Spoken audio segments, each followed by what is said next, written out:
How do you solve a little equation? This is for task 1.6. Make sure that's the title at the top of your paper. And this is the video question that you're going to put in the left-hand column. Okay, this is how your notes should be set up to take notes for this video. Before we begin our examples, let's discuss what a little equation is. It's like a formula, which is an equation that states a rule for a relationship among quantities.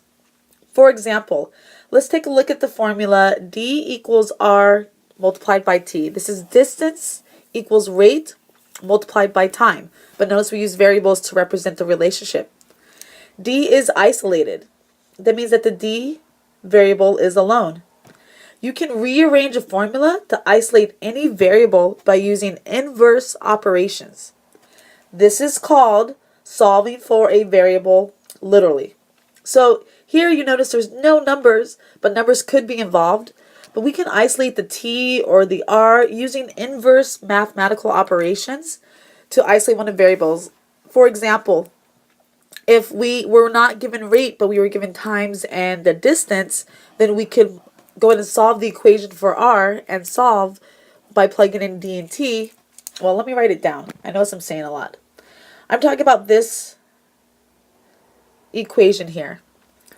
If I did not know what the rate was that I was driving, but I knew the distance and I knew the time, I could take this relationship of quantities called an equation and I can isolate the variable R. I'm going to box it because I'm going to isolate it. Notice that there's multiplication happening between the R and T, so I'll need to divide to cancel out the T. It becomes 1, it goes away. So now I have a new equation that is very similar to the original equation, which is rate equals distance over time. So if I knew the distance, I could plug that in. And if I knew the time, I could also substitute in that value and I could find my rate since that's what I isolated. Either equation could work. Here's example number 1. Example 1. We are going to solve the equation for the stated variable. In this case, we are going to isolate the variable s in our equation. So one strategy that helps students is to actually box the variable you're trying to isolate. So we need to get rid of everything else, and then I'll have the s alone. I'm going to first subtract the 3t to both sides. Remember, because I'm trying to isolate the s variable. And I'm adding 3t, so to get rid of it, I subtract it. Now what I have left over is s and t, because 3t minus 3t is 0, equals, and now look at the 6 and a negative 3t. I have a question for you. Are they like terms? Well, your answer should be no, they're not. So I'm just going to write them right next to each other, 6 minus 3t. If the 6 had a t, then I could have simplified them and combined them, but it doesn't. So we just write them right next to each other. And remember, I'm trying to get the s alone, so I'm going to divide both sides by t. And the t's cancel out to become 1. Now s is alone. I'll box it so you understand that it's by itself like we wanted. It's isolated. And my equation for s is 6 minus 3t divided by t. I've explained to my students before that when you solve for little equations, it should be a little bit easier than solving for a regular equation, because you rarely have to do any type of operations. You just have to use the inverse operations to isolate the variable. Let's try a second example.